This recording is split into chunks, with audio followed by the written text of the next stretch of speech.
Commonly, ang mga nosebleed nasa anterior part. Yung ganong klase ng nosebleed, home care lang or first aid lang sa bahay ay titigil din siyang mag-isa. Huwag na huwag pong titingala. Dahil tutulo pa rin yung dugo papunta lang sa lalamunan, which is mas ayaw po natin. Meron kasing isang klase yung mas seryoso.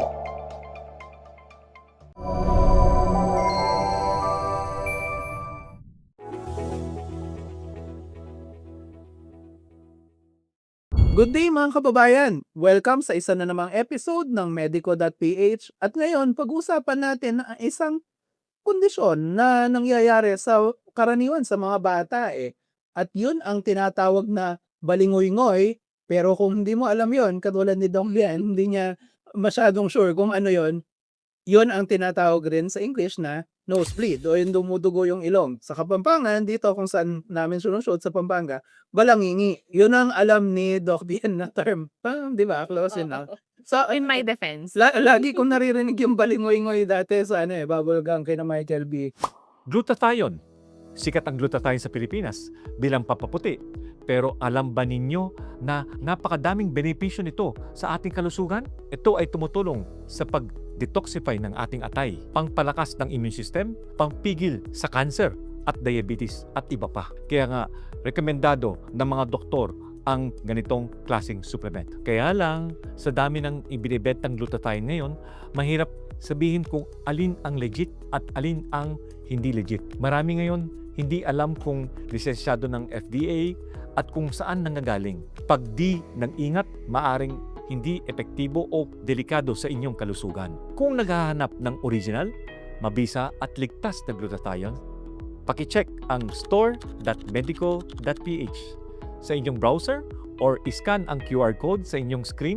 Nandito ang glutathione na FDA approved at rekomendado ng mga doktor. Huwag magbaka sakali sa hula-hulang glutathione para maganda ang skin at maraming health benefits.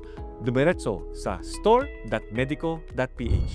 Nosebleed, Doc Bien, bakit ba nangyayari to and seryoso ba to? Dapat bang mag-alala? May meaning ba to na mas malalim? Bakit nangyayari ang nosebleed? So, ang nosebleed o balingoy-ngoy or medical term niya is epistaxis. Nangyayari ang mga nosebleed kapag yung mga maliliit na ugat sa ating ilong ay nasusugatan, nai-injure, or pumuputok. So, dahil ang mga ugat na yan, ang mga blood vessels na yan ay malapit lamang sa surface ng ating loob ng ilong, kapag nag-dry yung loob ng ilong natin, mas prone sila na mag-crack, masugat, at ma-injure. Kaya nangyayari ay, of course, nalabas yung dugo dahil blood vessel yun. At maaring sa isang ilong, doon siya tutulo or dalawa. O, yung iba naman, papunta sa lalamunan. Hindi po yan Stranger Things, uso kasi baka akala mo may powers ka na 'pag lumalabas yan or sinasabi ng iba nag-nosebleed kasi nag-English gano'n. So, marami pong mga causes ang pagno-nosebleed. Isa diyan of course yon dry air. So, dahil common na po sa Pilipinas mainit. So, kung mainit, mababa ang humidity, maaari talaga dry air ang nahalanghap natin, magda-dry din yung loob ng ilong at magiging mas prone para masugat yung mga blood vessels natin diyan at prone na mag-nosebleed. Kung ding naka-aircon maghapon, tas walang humidifier. So, kung naka-aircon, dry din yung hangin. So, kapag ganun, same. Mansugat, mag-nosebleed. Isa pa, of course, kakakalikot. So, kung nangungulangot ka, nililinis mo yung ilong mo, or yung mga bata, mahilig magsuksok na kung ano-anong laruan sa loob ng ilong, maaari yan maging cause ng pagdurugo sa ilong.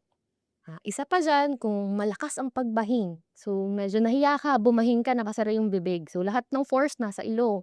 So, maaaring magpumutok talaga yung mga ugat diyan dahil dun sa taas ng pressure ng pagbahing mo. So, maaari yun mangyari, no? Kapagka sinisipon, may sinusitis, no? Common yan, no? Yung iba, 'pag nasa public space, nahihiya eh. So, tatakpan or tatakpan yung bibig, babahing sa ilong lang. So, yun, no? Isa pang mga posibleng dahilan, of course, nasapa, natamaan, nadapa ka. So, any injury sa part na ito ng ilong mo, maaari yan mag-cause ng pagdurugo ng ilong. So, marami-raming dahilan, marami rin po ang ways ng pagpipilit natin ng mga nosebleed.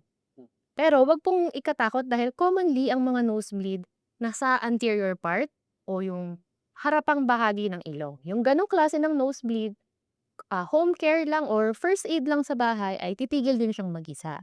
Meron kasing isang klase yung mas seryoso, kapag posterior na klase o yung mas nasa loob na parte ng ilong, mas malalaking blood vessels kasi ang involved doon, mas malalaking ugat, kaya mas mahirap i-stop ang pagdurugo.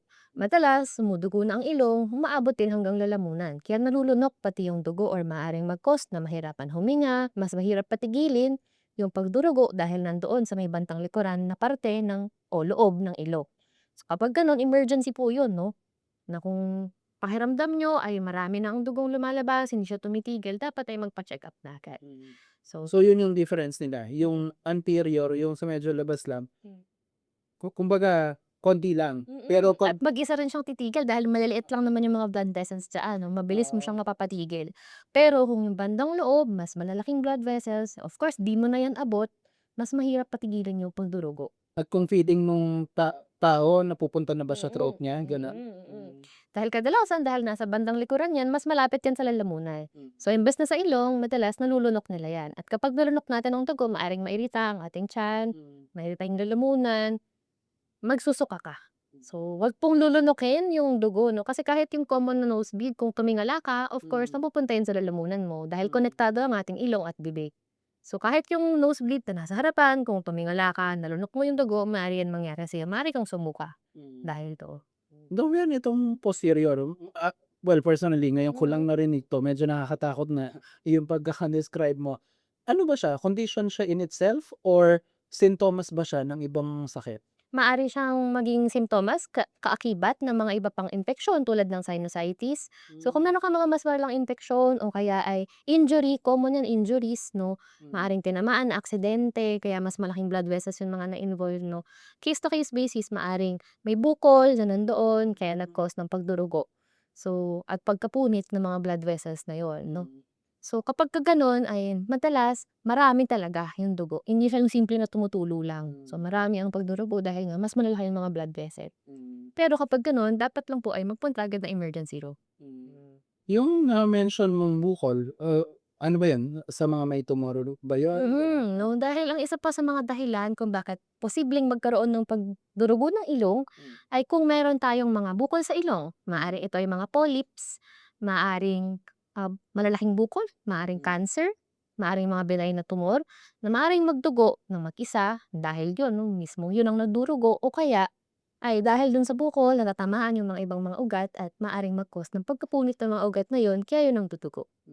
So yun, 'no, maraming pang mga dahilan tulad ng kung meron kang septal deviation, so yung ibig sabihin, baluktot yung pagitan nitong kanan at kaliwang bahagi ng yung ilong, maaari rin yun, 'no, na maging prone ka sa pagdurugo ng ilong. Common din yun na mag-nosebleed. Yung iba naman, merong problema sa kanilang dugo. So may hemophilia na tinatawag, ibig sabihin yung dugo nila medyo matagal, bago, mag-clot o malabnaw ang kanilang dugo. Kapagka gano'n, mas prone din sila na mag-nosebleed. So, dahil nga mas prone mag-nosebleed kung malabnaw ang dugo, kung may iniinom na blood thinners, pampalabnaw ng dugo tulad ng aspirin, maaari rin na magkaroon ng nosebleed. Kung mataas ang presyon, maaring pumutok ang mga ugat at mag-nosebleed. So, maraming mga posible pang dahilan, 'no? Kaya importante na kung madalas nangyayari yan sa inyo, magpatingin po sa doktor. I-take natin isa-isa tsaka yung anong pwede nating gawin 'pag nangyayari. Siguro dun muna tayo sa mas common, Doc, tapos punta tayo sa less common. So, sa mas common, yung mga tipong dahil lang sa humidity, dahil sa kakakalikot mo, yung mga bata or may nilagay ka, tapos dumugo ilong mo, anong dapat nating gawin? Siyempre, 'no, kung dahil lang sa dry air, madali lang 'yan. Pero kung may sinupsok, dapat muna matanggal 'yon. Kung meron kang foreign body na inilagay diyan sa ilong, so dapat muna 'yon matanggal. Kung natanggal na or kung wala namang foreign body dahil lang nakalkal mo or dahil lang sa hangin at mag-isa lang na talagang dumugo yung ilong, ang dapat natin na gawin ay unang-una, kumalma. So, mag-relax lang po, 'no. Alam ko po na nakakatakot dahil madalas ang nosebleed bright red 'yan 'pag lumabas. Yes. 'No, at parang dire-diretso, 'no, biglang makikita mo na lang tumutulo na siya, 'no. Unang nangyayari is nagpa-panic. Mukha kasing naupakan yung tao. Oo, 'no. So, unang-unang sasabi ay kumalma, kumalma po tayo. wag na wag pong titingala. Alam ko po na marami sa inyo baka mag-comment or magtanong, "Eh, sabi ng nanay ko or sabi ng lola ko." Tsaka parang counterintuitive 'no, na tuloy tumutulo, initial mo reaction tumingala para to stop yung pagtulo 'no. So, wag po, dahil kapag nga ginawa mo yun, tutulo pa rin siya pero papunta na ngayon ng lalamunan. So, ang galing sa ngala-ngala mo, 'di ba, Dok? Oo, dahil konektado yung ilong mo hanggang lalamunan. So, ang mangyayari dun malulunok mo. So, wag pong lulunukin ang dugo ng nosebleed natin 'no, dahil mahirata ang tiyan, lalamunan, of course pangit yung lasa kaya lalo ka pa magsusuka. Ang gagawin lang po natin ay kung nagno-nosebleed, kumalma, umupo ng diretso, tapos tutungo ng kaunti. So, titingin ka lang ng kaunti sa baba, hindi naman kailangan na todo 'no. Okey. Oo, tapos kakapain mo ngayon yung sa ilong mo yung hanggang dulo nung parang buto or parang matigas diyan sa ilong mo. Yung unang parte na malambot na makakapa mo dun, pipisilin mo lang siya. Pipisilin mo siya ng mahigpit hanggang mga 15 minutes, 10 to 15 minutes. So, pipisilin mo siya para tumigil yung pagdurugo dahil nandun yung mga blood vessels na involved doon. So, pipisilin mo siya. Of course, meron kang tissue sa kabilang kamay para salahin mo kung saan yung tumutulo na dugo. Tapos hihinga ka papaano? Sa bibig na po 'no. Siyempre pinipisil mo yung ilong. So sabihin ng iba, "Hala, hindi na ako makahinga." May bibig po. So hihinga ka sa bibig. So ang gagawin ay kumalma, umupo ng diretso, tumungo ng kaunti, pisilin ang ilong, saluhin gamit ang tissue or pamunas yung mga tumutulo ng dugo at huminga sa bibig. After 10 to 15 minutes, mag-isa po yan titigil. So kapagka tumigil yan, edi okey na. Tama. So, makakabalik ka na kung ano yung ginagawa mo. Pero of course, pagka gano'n iiwasan mo pa rin na kalkalin 'yan. I-expect mo normal lang po 'no, na pagkatapos nun yung iba natatakot kasi biglang may lalabas na namuong dugo or may mahahatak sila na parang blood clot. Normal lang po yun 'no, dahil siyempre oo, siyempre dahil tinakpan mo yung ilong mo mag-iipon siya dun at maaari siyang mamuo. Ang dugo po talaga ay namumuo kapagka titigil yung pagdaloy. So, normal lang yun. Wag din pong pilitin na kalkalin, linisin 'no. Suminga. Oo 'no, yun 'no, dahil Wag, wag, oo. Dahil kung suminga ka, anong mangyayari, added pressure na naman, baka yung kakasara ng masugat ay bubukas ulit at dudugo na naman. At magpa-panic ka na naman, 'di ba? So, uulit lang siya. So, kapag gano'n, gagawin mo lang yung first aid na treatment na ating tinuro sa inyo. So, kapagka nangyari yun, maaari rin yung iba nakakatulong din daw paglalagay ng malamig. So, cold compress sa ibabaw ng ilong. Yung iba kung ano yung mga dampot sa ref, yung mga gulay na naka-ref, mga beans, i-wrap mo lang yan sa tela, wag pong diretso yung lulo sa balat 'no. So, i-wrap po sa tuwalya, sa tela, sa damit, kung ano po ang mahatak ninyo at puwede mo yan idampi para makatulong na magsara agad yung mga sugat natin. So, eto for the record, Doc Vienna. Sinasabi mo ba sa'kin na mali yung sinasabi ng lola natin at kumingala tayong gata? Unfortunately, lola, wag kang magalit, pero mali yun. Mali yun. Mali po yun 'no. Alam ko po na yung default mo kasi parang naisip mo, "Ay dumudugo, tumutulo so titingala ako para hindi siya tutulo." Hindi po talaga. Dahil tutulo pa rin yung dugo papunta lang sa lalamunan which is mas ayaw po natin. Actually, yung sinasabi mo kanina, Doc Vienna, yung hahanapin mo yung sa buto ng ilong mo, mas mahirap sa atin dalawa, pareho tayong pango, eh. Medyo hindi madali nga kasi yung malambot Ganun na ba? parte yung pipisilin mo, 'di malaki-laki yung Oo, malambot na oo nga. parte na pipisilin.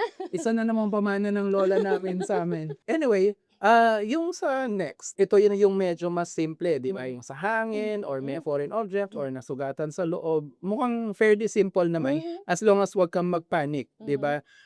Yun yung pinakamahalaga, 'wag kang mag-panic, presence of mind, and tigilan na natin yung maling paniniwala. Dun naman tayo sa next, yung mas seryosong klase, yung mas malakas yung pagdurugo. Sabi mo nga, Doc Bian, 'di ba? After 10 to 15 minutes, Dapat dapat tumigil na. titigilan, oo. Eto pala, ang tanong ko about dun, kailan safe nang huminga ulit sa ilong? Kapag naman tumigil na po 'no, yung pagdurugo, safe lang huminga sa ilong. Oo, puwede naman po, hindi po bawal 'no, hindi po bawal huminga sa ilong. So, puwede naman basta again i-avoid mo na naman yung mga nag-cause nun, yung dry na hangin. So, dapat medyo moist, yung hinihinga mo na hangin. Hirap 'no, kasi kung naka-aircon ka, bibili ka pa ng Tsaka huwag ka humidifier. sanang mabahing sa mga panahon na yun, Oo, wag sa mga naman panahon na yun 'pag nabahing ka baka bumukas siya ulit. Pero most of the time kung yan ay nagsara na, kahit na mga mild na pagbahe, hindi naman yan bubukas agad-agad. No, Okey. kung nagawa mo ng tama yung procedure na itinuro natin ay titigil yan mag-isa. At kung mangyayari man ulit, kung kaunti lang naman yung dugo na lumalabas, ulitin mo lang ulit yung procedure. Pero kung ang nangyari ay pagkatapos ng 10 to 15 minutes mo ng ginagawa yon ay tuloy-tuloy pa rin yung daloy ng dugo at sobrang dami nung daloy ng dugo, umaabot hanggang lalamunan, nasusuka na ng dugo, o kaya parang pakiramdam mo isang maliit na baso na yung nailabas mo ng My dugo. God. Huwag ka nang magpatumpik-tumpik pa at pumunta ka na ng emergency room. Dahil sila na po ang bahalang gumamot sa inyo. So, depende dun sa magiging severity nung pagno-nosebleed.